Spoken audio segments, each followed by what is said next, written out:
So I know we're a little bit late on this, but hey, we didn't do a show last week because Jeff and I were actually in Minneapolis for Full Gear, and that was an absolutely great show. I mean, it started off with the match of the night with MJF taking on Darby Allin in a 22-minute classic, and then the very next match could be considered the tag team match of the night, where you got the Lucha Brothers taking on FTR. I mean, it had a fucked up finish, but still great wrestling all the way around. Maybe the best frog splash in the history of frog splashes from our boy Ray Finch.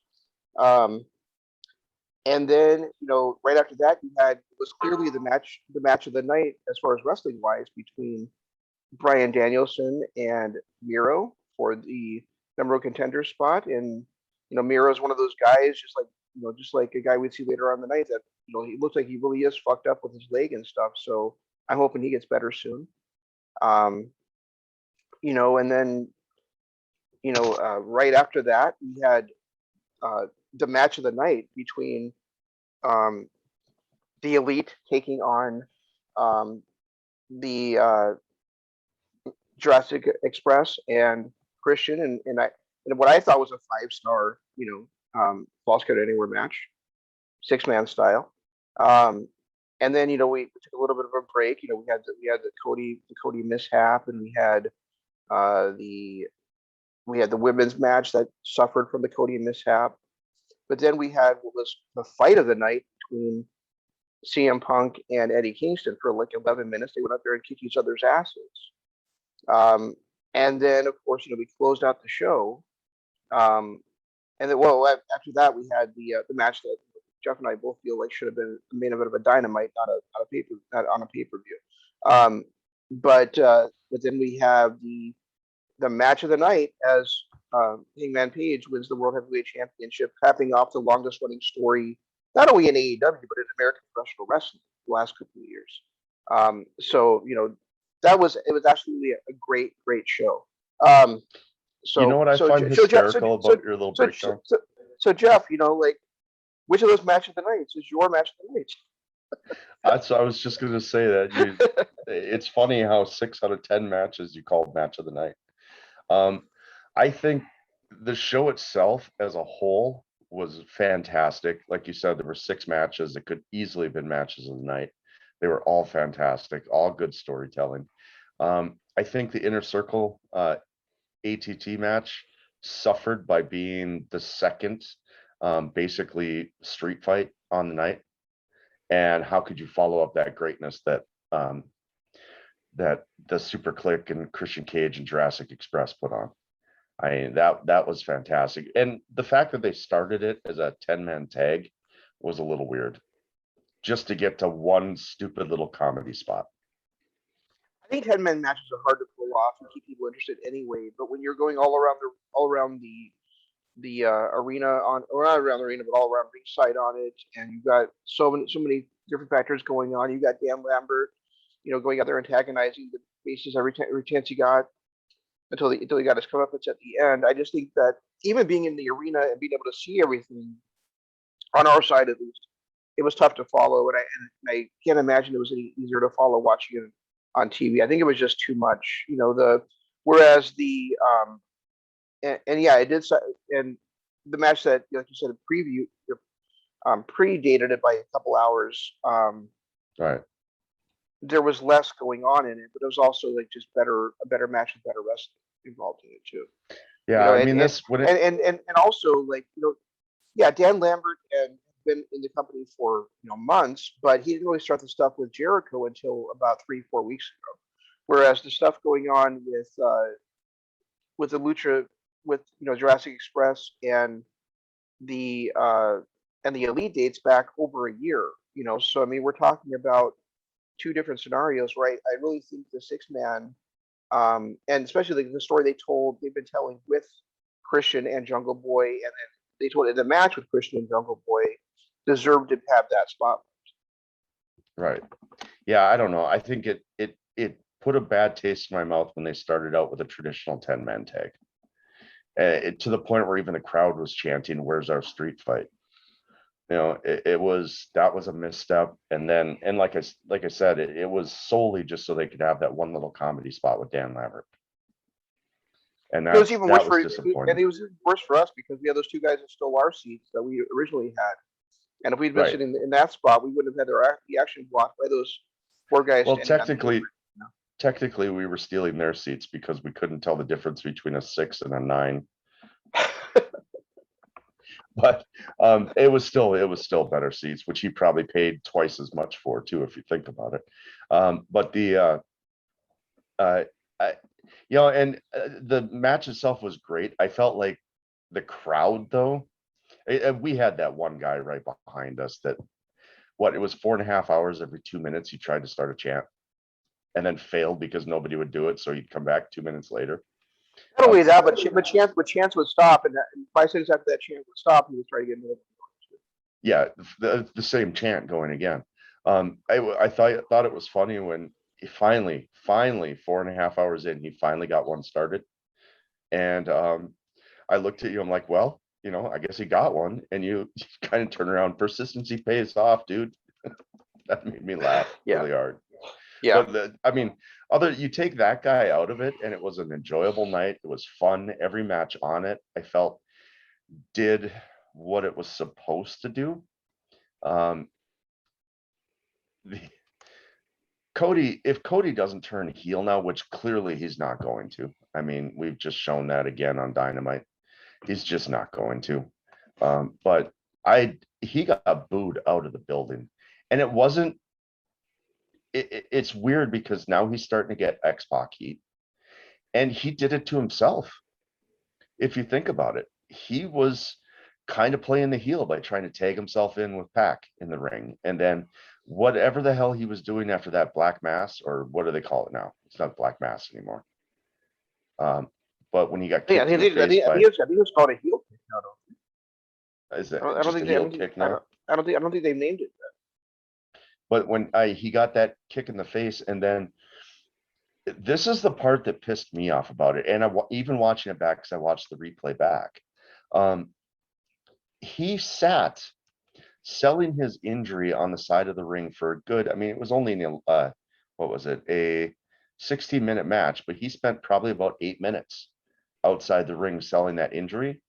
And the worst part about him selling the injury is he was across from the hard camera, and he was leaning up against the barrier, just kind of watching what was going on in the ring. Not even acting hurt. He was just on one knee watching what was going on. Yeah, so, but I guess I haven't watched that match back yet. But I guess from what I saw online is that when he finally was like up on the apron, and Pac like yelled at him like, get up here, like when he was like down on the floor, Pac yelled at him like, get up here, get up on the apron and tag me, or something like you bastard or something like that. So right. So yeah, even though that all of us in the arena, all 13,000 of us or whatever it was, could see he was just walking around, or he was leaning against the barrier. They were selling it on TV like he was laying on the floor the entire time. No, because he was on the hard camera. Like he was literally on the hard camera. Like I could see him while I'm watching the TV, sitting across from the ring on the hard camera. Oh, you could. Staring into the ring. Yeah. Well, as you know, I was watching the TV very much. Well, the monitor. Whatever. It was. Yeah, it was. I mean, it was rough. And that, for Cody being the grizzled veteran he was, and his refusal to turn heel, and then to do something like that, it just seemed really out of place, unless it's part of an overarching story that's going to eventually make him turn heel. I guess he's come out since that awkward speech he gave about how he's not going to turn, on TV, which was just a weird thing to say on national TV. But he said that, people want him to turn heel because they like him better as a heel. That's not how being a heel is supposed to work. So he's not doing it. But you and I also talked about, like, he doesn't need to necessarily turn heel, but he showed what he could do a couple weeks ago as a babyface. So he just comes out and changes a T-shirt and comes out of the crowd to fight people. The crowd reacts, right? Reacts to him great, but then he goes right back to the grand entrance and cape and the red, white, blue shit. And you and I talked about this after All Out 2019, right? Where the very first All Out, we talked about this, where the at the match against Dustin, um, everything was great. The fight for the Fallen and Fighter Fest, he was doing great as a babyface. But against Sean Spears, he took off his belt and started whipping him in the middle of the ring. The referee just warned him. He did it again, no disqualification, and that's the kind of stuff he's been doing as a babyface ever since that night. Yeah, So he's been the Hulk Hogan babyface. right. So and this is not a Hulk Hogan era, and even if it was, this is not the Hulk Hogan organization. So No. so the crowd is eventually going to turn on him anyway. But then starting with stuff like the Go Big Show and the the reality show. Like, we don't want our pro wrestling baby to be doing other things other than pro wrestling, unless maybe it's like, right, streaming video games for us to watch, that kind of thing. Yeah, I mean, yeah, he seems like he's got too many other interests. It's kind of like when The Rock started his movie experience and was gone for 3 months, then would come back for 2 months, then would be gone for a couple months, and it's just you lose interest in him. And I think when The Rock did that, he played it perfectly because he came back as a heel, talking about how much better he was than all the other wrestlers because he's Hollywood now and all that stuff. So I mean, it's a different era, and I just don't want to see. The other thing about Cody, and he's done 2 cardinal sins. He's in a blood feud with Malachi Black, and he still has to do his grand entrance. And he does his grand entrance. He doesn't save it for a pay-per-view. He does it on a freaking Rampage. So it's not like. Meanwhile, Punk gets gestured like this by Eddie Kingston, and he comes out and he doesn't do his right. He doesn't do his He just sifting sand. He doesn't look at his watch. He doesn't see his clobbering time. He just goes out there and fights. And that's Yep. and it's like Cody, you're as great a storyteller as you are in the ring. Don't you have that in you to be a storyteller like that in your entrance too? It's weird. Yeah, and then there's that, and then the fact that he's refusing to change his character. Like you said, he could still be a baby face, but be that badass late 90s baby face like Triple H was. When he came out and he was supposed to be the heel, but he came out in his jeans and t-shirt and leather jacket and just beat the hell out of Roman Reigns, and everybody cheered him. Because that's what we want to see. We want to see our wrestlers as tough guys, not showmanship. Yeah, and it's certainly possible that it's just that actually it's more than possible. A lot of it is just the feuds he's been in the last 7-8 months, because nobody cared about his feud against QT Marshall, right? And his first feud after that is against a guy people just wanted to cheer when he came in because they respect him so much, and they hated the way he was treated, the last year in the other organization.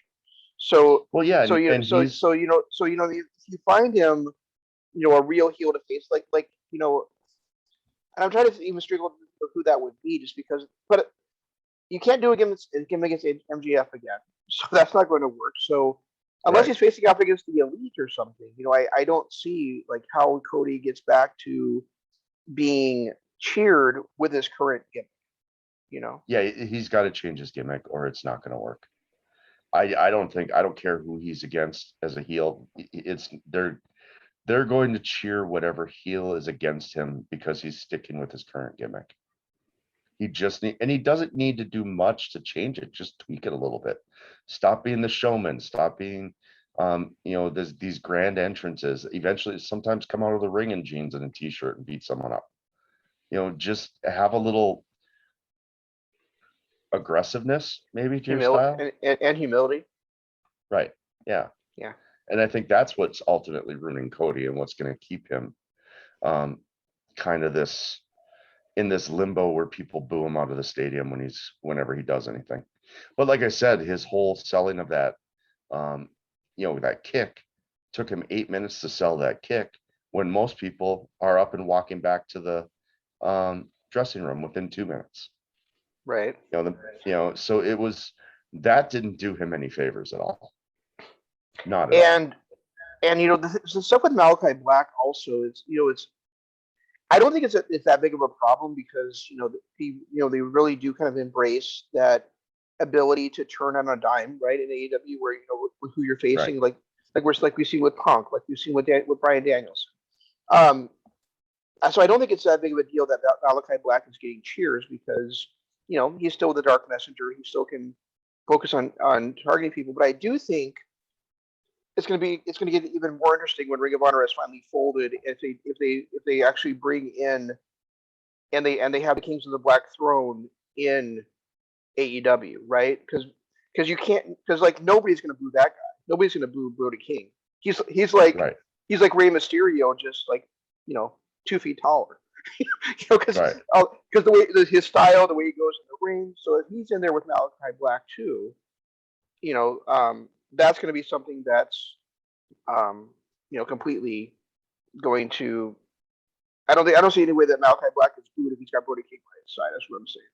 So He's not going to get booed now. right. He's that 96, 97 Steve Austin. He's that NWO from 96, where it's just he's the cool bad guy. So he's going to get cheered no matter what he does. Between Brody King coming in if he does, and the two guys that were backstage at Dynamite, yeah, those guys come in. As much as we like guys like Private Party and Hybrid 2, I don't see how that tag team division can get any stronger if you add the Kings of the Black Throne to it, and then you add the Dem Boys to it. It's going to be incredible. Right. And it just opens up like a world of dream tag matches, right? I mean, you've got the Briscoes against Lucha Brothers, you got the Briscoes against FTR, Briscoes against PNP. It's just going to be outstanding stuff. Yeah, I mean, I there's a lot of talent out there that could come in and make waves. I'm just starting to get to a point where there's certain wrestlers that deserve spotlights and they don't even get spotlights on Dark and Elevation because it's such a huge roster. Like I can't remember the last time I saw Private Party, and I've been watching Dark and Elevation lately because we talked about this. Was it probably Wednesday morning or something?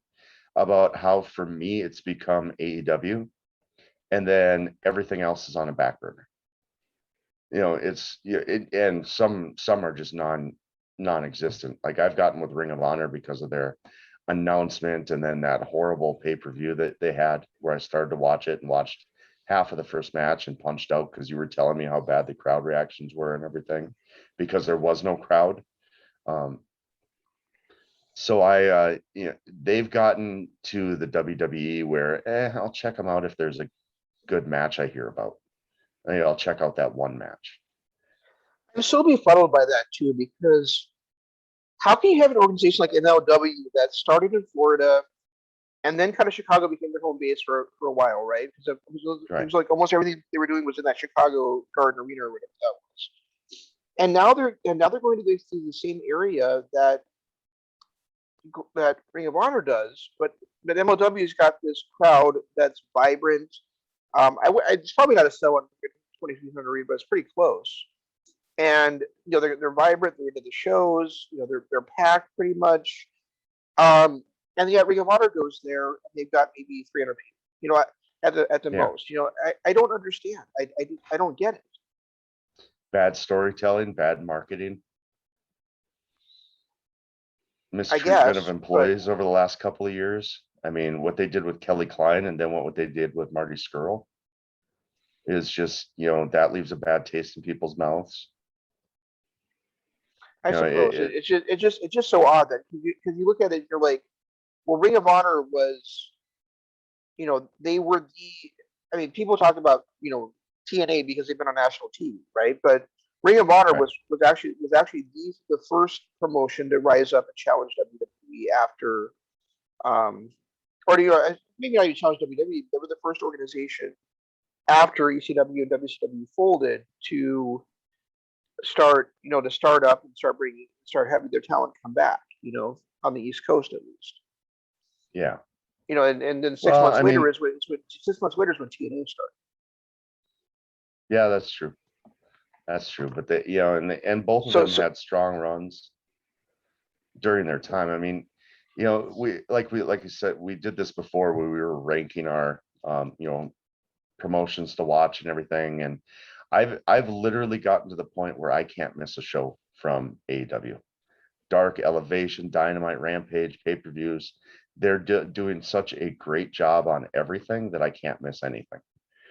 And and then after that, then you kind of go GCW and NJPW Strong for me and I'm saying Strong, not NJPW. I know. NJPW Strong has been brilliant. And it's fun to watch. It's kind of a back burner to me. After I'm done with my AEW stuff, then I'll check out some GCW and some NJPW Strong. NJPW proper is kind of on the simmer burner for me. They're not really up in my face where I've got to watch them. MLW, I think I'll throw up there with GCW and NJPW Strong too, and maybe it's because it's an hour-long format. It's easy to watch. It's easy to watch on, during the day when I'm working, lunch break, I can get an MLW show in. So it's, I don't know. And then when you start looking at NJPW proper, outside of ZSJ, there's nothing going on in NJPW proper that has me interested.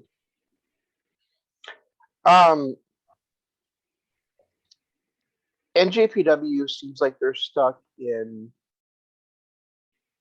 and I haven't watched Strong. Like, I've not watched Strong since the first few episodes. I know you keep telling me about it, but I haven't watched it. But NJPW proper just feels like they have never got out of second gear or out of third gear even since the pandemic started. They're right. And it feels to me like they're actually like the perfect Japanese product for like a millennial to watch. People that are not like me that don't want to sit down and watch a full show, that just want to pick and choose matches. They're probably perfect.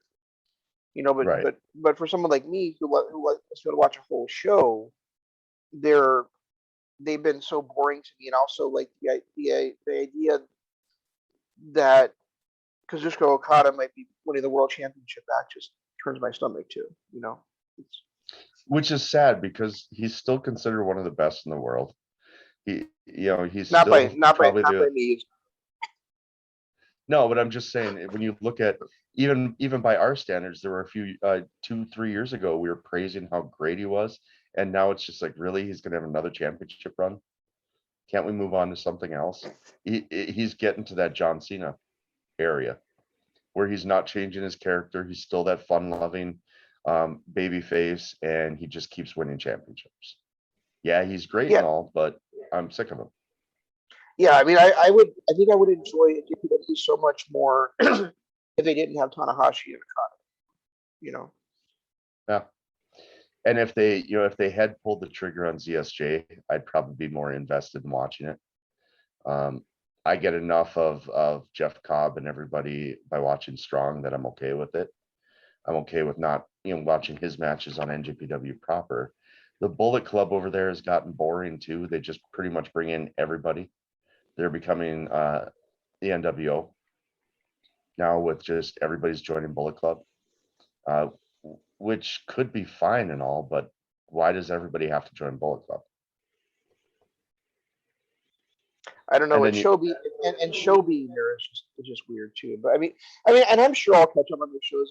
I do have the days off to watch Wrestle Kingdom because it's Wrestle Kingdom. But right. But my excitement level with them is just certainly not where it was, 18 months ago or whatever it was. And now I heard a rumor that Wrestle Kingdom Night 3 is going to be an NJPW versus Noah event.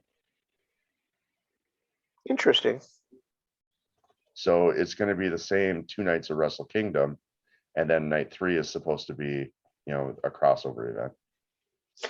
January 5th is Wrestle Kingdom Night 2, but it's also the Dynamite debut on TBS. And January 8th is Wrestle Kingdom Night 3, but it's also the Battle for the Belts show on TNT. So that's interesting. Yeah, that will be. Did you watch MLW's? Did you have anything else to say about the pay-per-view? I guess the other thing I wanted to say about the pay-per-view is I've seen people saying it's the best pay-per-view in 20 years. Which over double or no? Well, I guess I can see why people are saying that, because there was those 6 matches of the night, right? There was those Right. 6 just absolutely great matches, whereas All Out had great matches on it, but a lot of that was the surprises that we got, right? We got the return of the Butcher, we got Suzuki showing up, we got Ruby Soho showing up, we got Bryan Danielson and Adam Cole at the end of the night, so we got the return of CM Punk in the ring. So I mean, there was a lot of things on that show that were it's kind of like it's kind of like pick your poison, right? I mean, which one do you prefer? Do you prefer the great matches with epic storytelling, or do you prefer the having a few great matches with epic storytelling and then those amazing moments we talk about in pro wrestling, right? So to me, to me, All Out, tops Full Gear, and you and I like talked about it this week, where we would actually rate Full Gear as the 4th best pay-per-view they've done, not even second. So, I mean, I would put last year's Full Gear above this year's. Well, I think I said Full Gear 2019 was my 3rd choice, and then of course Revolution 2020. I think it's going to be very hard to knock out a 2nd place. But if you think about it, the All Out only had one sleeper match, and that was that 2-minute Paul White QT Marshall match. Other than that, every match on that card was fantastic. Yeah. Now, were there a few on this card that were better than anything that was on that card? Absolutely. But it was, as far as a pay-per-view goes, and I said it when I saw it, it was the best pay-per-view I've ever seen, and it still is. They hit a home run with every match, and even that Paul White QT Marshall match, I didn't hate. It was kind of like a bathroom break match, which was fine. It was perfect. It was perfectly set to get me ready for the main event. And then, of course, you had all the surprises and everything, too. I don't think anything's going to top that pay-per-view. Not for a long time. Also, I was at both shows, and our crowd in Minnesota sucked compared to the crowd. and we had our crowd in Minnesota sucked because they kept. And we had more people. So. Our crowd in Minnesota sucked because they were trying to make it all about themselves. The chanting got a little overdone, where they couldn't go 3 minutes in a match without a chant. It's like nobody actually sat down and enjoyed the match. The matches that were happening, they were just, and that was frustrating. But yeah, the night itself, and that Eddie Kingston backhand when he laid out Punk before the bell is still one of the best moments of the night. I loved the way that the crowd, and here I just bashed the crowd, but at the same time, I loved the way that the crowd got behind Eddie Kingston. And that moment at the end of the match where CM Punk didn't know what to do because they were booing him is still just another fantastic moment. Agreed. Yeah, I mean that was great, interesting. I understand why people would say that it was their favorite pay-per-view, but I mean, if you don't have a short memory, then I think I do think it's only the 4th best in the company's history. Probably the 2nd best one I've been to, but only the 4th best in the company's history. Which it's hard to top Revolution. Yeah, it's hard to top any of the Full Gears. I mean, for me, this might be the third best Full Gear. I'd have to really think about. I'd have to really think about last year's Full Gear compared to this one. But I mean, what was the main event of last year's Full Gear? Was that the MJF title match? Yeah, and that's also the match where the first one-on-one with Page and Omega.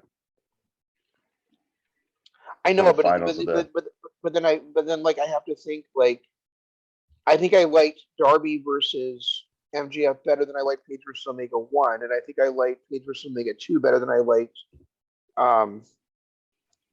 Darby or MJF versus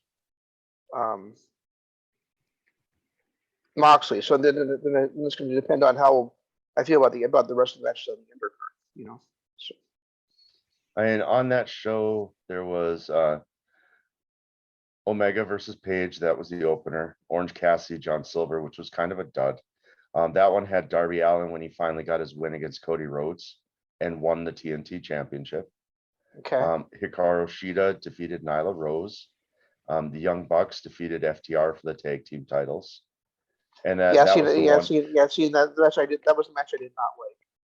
So. And it was MJF against Chris Jericho, and that was the one John Moxley had the I Quit match against Eddie Kingston. Okay. Yeah, I think I like this year's Full Gear better than last year's for sure. So. See, and I'm kind of nudging that one out because I thought the Eddie Kingston story with Mox was great. I loved the Matt Hardy and Sammy Guevara, with the exception of that horrible fall that Matt had. That should have probably ended his career at that point. Or no, this was the Elite Deletion match. So this was the one where they did it on the farm. Yeah, and you and I didn't care for that match at all. So because Matt Hardy went over. That was the main reason. He could have put Sammy over, and instead he went over. Correct. So yeah, now that I look back at this card, maybe you're right. Maybe this was a better. It was more or less the start of the Page versus Omega, because up until then they had been friends. So, but it was a good card, but you're right. I think this one was better, match quality wise and everything. Right. Whereas the previous Full Gear, 2019, we had Britt Baker versus B. Priestley. We had Proud and Powerful versus the Young Bucks. We had Hangman Page versus Pac. We had Jericho versus Cody, and we had Moxley versus Omega in that Lights Out match. So I mean that match. That's why that is number 3 to me over this one as being number 4. This year's. I'm trying to remember what was on Revolution 2019. There was not a Revolution 2019. The first pay-per-view they ever did was Double or Nothing in May of that year. Oh, that's right. So Revolution 2020. Yeah. That's the one you have at number 2. Yeah, because that's the one that had the Bucks versus Omega and Page in it, and that, the best tag match of all time. Greatest tag team match ever. Yeah. Yeah. But then also had that Sammy versus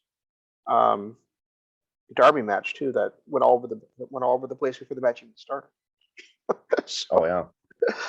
Yeah, because Sammy attacked him on the way to the ring. Yeah. But other than that, I really had nothing else on this show. The other thing I want to say about AEW is I love what they're doing with Bryan and Page now too. So, I mean, when you look back at Revolution, yeah, you know what else was on that match? The first time we saw Orange Cassidy actually be a wrestler, when he came out and surprised Pac. And then Moxley won the title that night too, right? Yep, Moxley won the title that night. The only duds on here, well, if I remember right, the MJF versus Cody kind of frustrated me because that was right after he turned on Cody, and it was one of those heel turns by a heel that didn't make any sense. So I remember that match frustrated me. I don't think the match frustrated you. I think the story heading into the match frustrated you. Yeah, that's probably what it was. But and then the Hager versus Dustin Rhodes, I remember, was a bomb. Yeah, I remember loving that show. So I don't know. But yeah, when I look at the rest of the show, yeah, that's right, because the Darby Allin Sammy Guevara match was actually like a 20-minute match, but it only was a 5-minute after the bell rang, because they fought for so much. They did all their high spots and the table dives and all that shit before the match even started. Exactly. Yeah, that was a lot of fun. So moving on to Dynamite. The Daniel Bryan thing is bugging me, that people like, why is he turning heel? There's no reason for him to be a heel. There was no story leading up to it. And anybody who's been watching Dynamite since Daniel Bryan has appeared, the only thing he did to change heel was that he was cutting that promo on Adam Page and not MJF. But the character that Daniel Bryan was, that's what he has been the entire time since he's been there. He's been talking about wanting to kick people's heads off. He's been more aggressive. He's been like wanting to beat people up that try to show him up like Evil Uno did in the beginning. What his character was just he was a heel because it was against Adam Page and not MJF. Had he come out and done that same promo on MJF, he would have been cheered. And really, has he kind of been a dick since he's been there? I mean, Yeah. he's I mean, because he came out there to, ostensibly at All Out, like, be against the Elite and kind of, back them down, right? But Right. It's not like he's been on the side of Luchasaurus and Christian either. He's been doing his own thing the entire time. So he came out there, really kind of stole the spotlight away from those guys, and then got his match. Right. So he just wants to, and he even said, like, at the press conference after that, he's not there like just to work with the young guys. He's there to prove he's the best in the world still.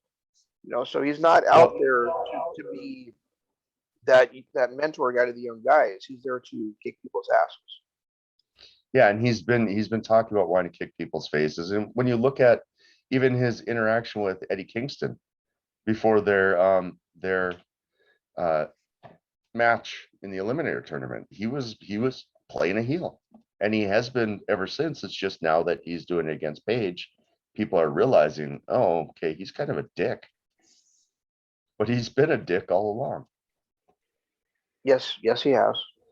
Which I enjoy. I'm happy about it, but I saw so much stuff after Wednesday night about people. Why is Bryan Danielson doing this? I don't understand. Where did this come from? It's like it's been there the whole time. You just haven't been paying attention because you've been too busy with your rose-colored glasses cheering for the guy. It's not like they haven't done this with other guys too, right? I mean, Lance. It's not like Lance Archer ever turned babyface. He just started fighting different guys. It's right, exactly. It's exactly the same thing. Yeah, he started instead of beating up Cody Rhodes, he started beating up Brian Cage. Yep. So people started cheering him. And you see it all the time, and that's what I like about AEW is there's no clear cut. He's a good guy. He's a bad guy. People hate MJF, and I don't think because of his mouth he'll ever be cheered as a babyface.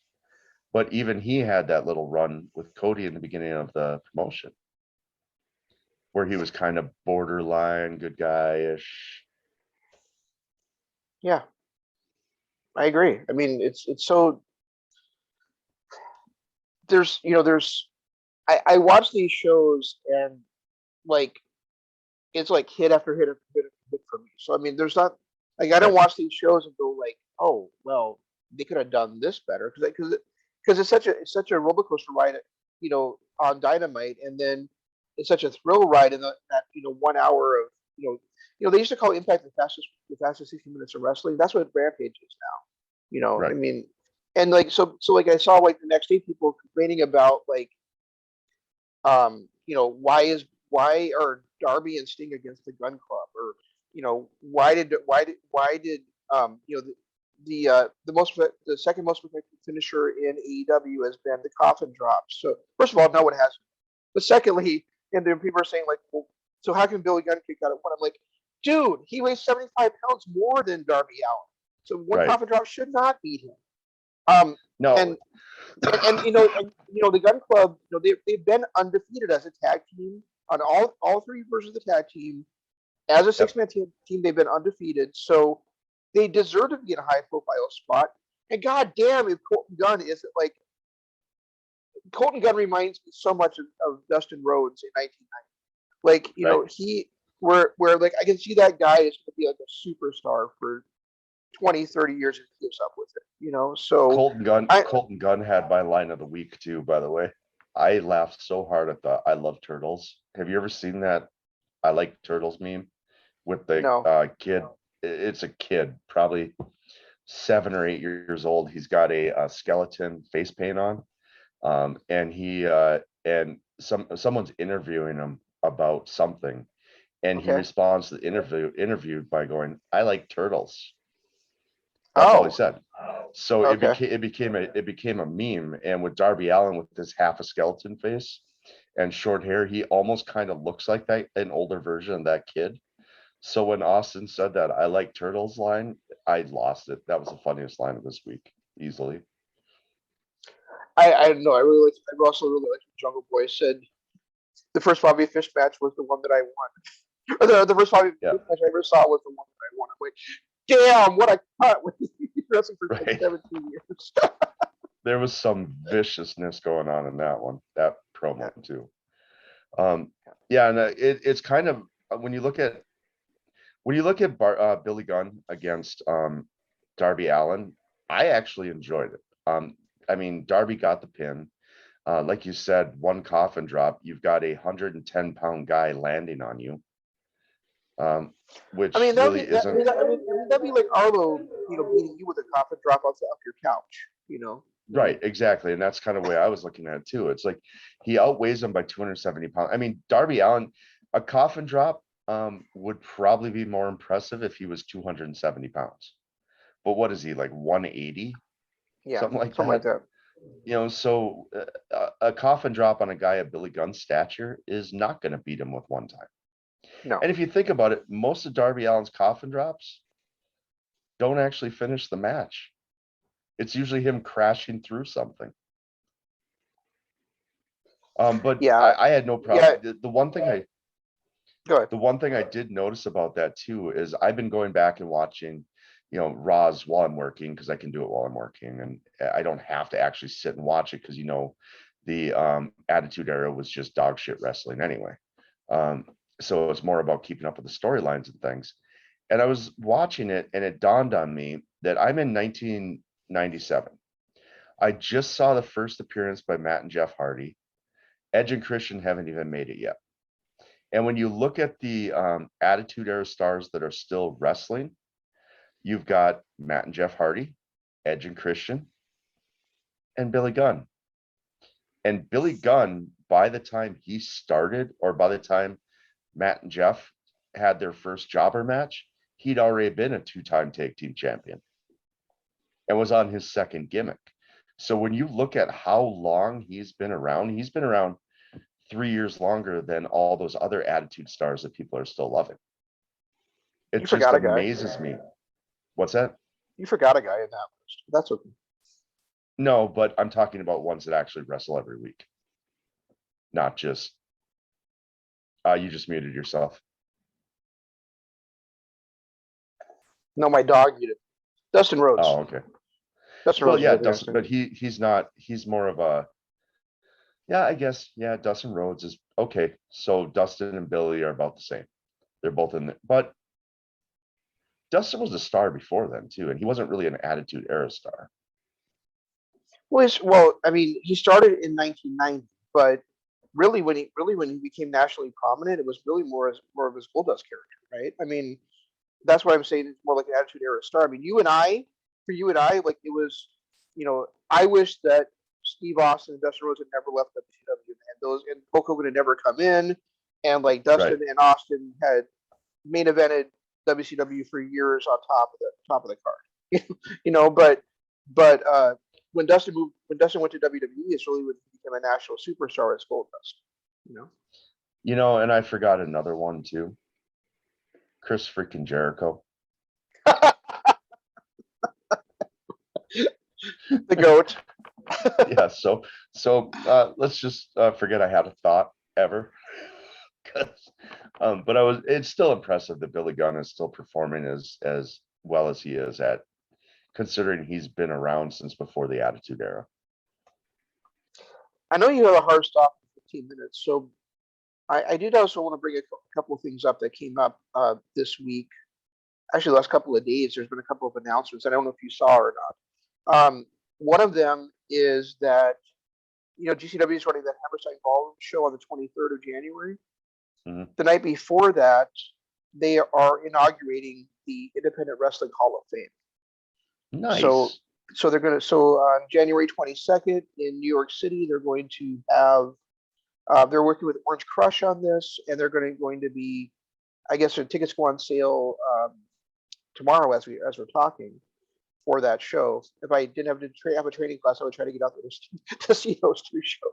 But um, the tickets for Hall of go on sale tomorrow. The tickets for the Hammerstein Barbershop go on sale on Wednesday, the 24th, maybe the day before Thanksgiving. So, and I was I kind of like read that. I'm like, well, who would be like great guys to induct in that first class? Guys that have spent most of their career on the independent circuit. So I'm thinking of guys like Homicide. Austin Aries. Homicide almost has to be like in that first class, right?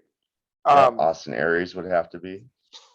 I was thinking like the Briscoes, because they've been Ring of Honor for 19 fucking years. Yeah. Probably right. Joe. Then if you go, and honestly, like if they're gonna do like a posthumous one, I would definitely do Public Enemy, because the Public Enemy to me are the reason like ECW succeeded. Yeah, they were the best part of ECW in those first few years. And they were only with WCW for 2 years? So they were mainly independents. I think Joe would be another one, Samoa Joe. Because, unless you count, and Christopher Daniels for that matter too. Because when I look at things, I don't look at Impact and Ring of Honor as, even though they're owned by multi-billion-dollar companies, I still look at them more as an independent than anything. Especially, Ring of Honor maybe less so because they actually gave contracts, where TNA, everybody there works per diem. I don't think Joe is an option, because I don't think they're going to like have any like WWE contracted wrestlers be part of that. They really couldn't have it. They probably couldn't have it here or there. But yeah, the other guy, like, go ahead. I'm sorry. But I'm just saying, if he wasn't contracted with WWE, he would have to be. But I do think Austin Aries, I think Public Enemy, I think Briscoes are all good picks. The other guy that I think from that kind of that same era that deserves that spot, because not only was he such a star on the indies, and only on the indies, if you count TNA as an indie at that time, because you should, because that's at the time that he was there, they were only running, or at least the time he was prominent there, they were only running their weekly pay-per-views. But he also started his own promotion where guys like Private Party got their start, is Amazing Red. I think Amazing Red, definitely should be in that class too. So there's one other guy, and I cannot think of his name, and it's driving me nuts. But he's never wrestled anything but independent. He spent a lot of time on Defiant Wrestling. When we were watching that, the guy that had the longest ring entrance ever, that got caught up in the Speak Out movement. Oh, David Starr? David Starr is another guy that should honestly be considered for an independent Hall of Fame. That's a fantastic choice. I think that he probably would not be put in at this time because of that stuff going on. But like, right, they probably would like some of that heat to fade over the next few years before they would put him in there. But he definitely deserves us to be in that for sure. Because no matter what promotion he ever was in, he hit a home run. Anytime I saw him, it was a great match. I would say Marty Scurll, but I don't know that Marty had a long enough indie career to do that. I think at least only with Ring of Honor for about 5 years. But he was also competing in Great Britain quite a bit, and on the Florida scene before that. Or not? No, not Marty. I'm sorry. I was thinking I had like Jonathan Gresham for another reason, but that was the other thing I wanted to talk about. But yeah, Marty like did a lot of time like Great Britain too before he went over to Ring of Honor. But I think this first class really should be like 4 guys that were like more like pioneers starting out on the independent scene, rather than guys like Scurll or Starr that are stars now. Well, they're not stars anymore because of the stupid Speaking Out movement. You know what I mean? Yeah, I know, but it's still irritating. I'm still irritated about that to this day. The other thing I wanted to bring up that was announced this week is I'm sorry. Anyway, I'm looking forward to that show. They said they're going to be streaming it live. I don't know if that means they're going to be streaming it live on pay-per-view or on their YouTube or on their Facebook, but I'm looking forward to seeing that Hall of Fame show. Right. But the other It'll thing that probably be on their Patreon because they really push their Patreon quite a bit. well, then I'll buy their Patreon. I really have to watch that show. But the other thing that came out yesterday or Friday, maybe it's Friday, and they're going to start announcing talent tomorrow again as we speak. Is Jonathan Gresham is starting his own promotion called Terminus Pro Grappling Arts. And the first show is going to be on January 16th. So that'll be interesting. And it sounds like he wants the focus to be a lot like the Pure Division in Ring of Honor, to like focus on the rules, focus on the in-ring stuff, focus on that kind of thing, kind of like World of Sport did over in Great Britain. So right. So and I saw something too. They're not going to have contracted wrestlers. They're going to just use wrestlers from other promotions. So it seems a lot like Evolve. So I'm looking forward to see at least how Evolve started out. So I'm looking forward to seeing how that comes out. What was Tommy Dreamer's promotion? House of Hardcore. Is it House of Hardcore? Yeah, Tommy Dreamer's was House of Hardcore. I just saw a I thought it was for Tommy Dreamers. I might be wrong, but looked like a pretty decent card coming up with some guys that I was like, holy shit. PWG had a show last week. Yeah, this was not PWG though. Okay. I can't remember, but there were some guys on the card and I was like, oh my God, I have to watch this. And then of course it flipped and I lost it. Isn't that the I don't way? know. I'll have to find it. I'm sure I'll see the ad again because it was a January show that was coming out. And there were some like pretty big names on there. Yeah, I don't understand why PWG isn't on Fight TV. I mean, they would. I mean, I know they have their own model, like buy their DVDs and things like that. But it just seems like, why not just have your shows be broadcast on pay-per-view on Fight TV and people buy them, be able to watch them live every 3 months to watch them unless you're in the arena. DVDs are going the way of CDs. There's so many streaming services now that people don't buy DVDs.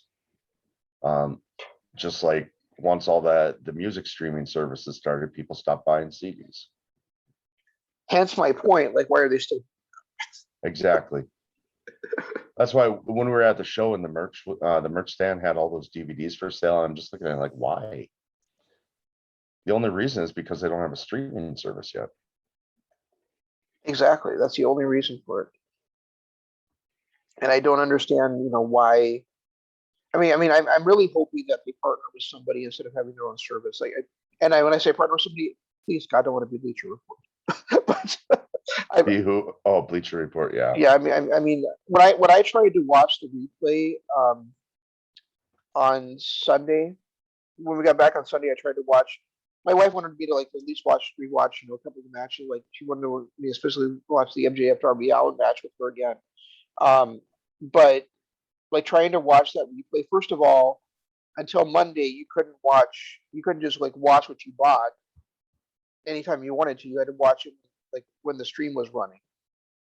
Secondly, we would get 30 seconds in, and the audio would be 10 seconds behind, and the audio just kept getting more and more behind as it went on. It was awful. I did notice that when we were at the show, not only Friday night but Saturday night, because I went to the Rampage and the Dark taping on Friday. But I did notice that when we were at the show, and every now and then that boom would be in our way, so I'd have to look up at the screen to see, and I could see that the screen was about 10 seconds behind, or the behind what was actually happening in the ring. So I don't know if that had something to do with it. Yeah, I don't know. I just think the Bleacher Report is a terrible app. So I mean, BR Live works fine. Bleacher Report, and you know they've been up now since September. So I don't know what else they stream on there anymore. I don't think they stream the basketball games or something anymore, do they? Not that But I've I seen. but I really wish they would go with another product or another company that does good work, because I did hear lots of reports afterwards about Bleacher Report crashing on people and not running well and all kinds of things. Yeah, I have not had good experiences with Bleacher Report either. And then the But fact that they wanted me to pay $50 for the replay was a little frustrating too. well, that's always kind of been the case though. Right. But like they've got a great partnership with TNT, and you know what else TNT is owned? TNT is owned by Warner Media. You know what else Warner Media owns? HBO HBO Max. Max. So I'd really love to see something like AEW streaming service being part of HBO Max. And Tony was even talking about on a press conference after Full Gear about how they have shows out there that nobody's seen before. Like they recorded that house show they did, The House Always Wins. They did in Right. Florida, and they recorded some matches on the Chris Jericho cruise. So Yeah, I mean, they could easily have a streaming service with just their TV library and pay-per-views now, but then also throwing Dark and Elevation on there, throwing all the BTE and the Road to stuff on there, and then like the Chris Jericho cruise. They didn't show that live this year. It was right. recorded. So that's on there, and they could also put some other, like you said, that other show that they did, that live and House Always Wins show. So they do have enough content to do one now. And also since Sinclair Broadcast, since Ring of Honor has said that there's nothing out of the question when it comes to their tape library, it'd be great to have. I would love for AEW to buy that library rather than WWE getting it, because WWE having the Ring of Honor stuff would just be, and especially All In, would just be really a sour taste in my mouth. Right. Yeah. Yeah, I don't want WWE to buy Ring of Honor. No. To buy the That would taping. that'd For be some awful. reason, my children, oh, it is 10 o'clock. Okay, that's why. All right. Well, I don't have anything else. So I guess if you don't either. No, I just still have board games to watch. I still have Turning Point from last night to watch. I've got NJPW show to watch. So more wrestling stuff to watch. That's all. Watch that Strong Battle in the Valley if you can. I'm enjoying it. I'm about halfway through it, and I'm enjoying it. Okay, I'll try to watch that tomorrow night. All right. Sounds good, man. Guys, thanks so much for watching. Until next time, this is Shane saying Mondays, pleasant nights, and Jeff saying goodbye.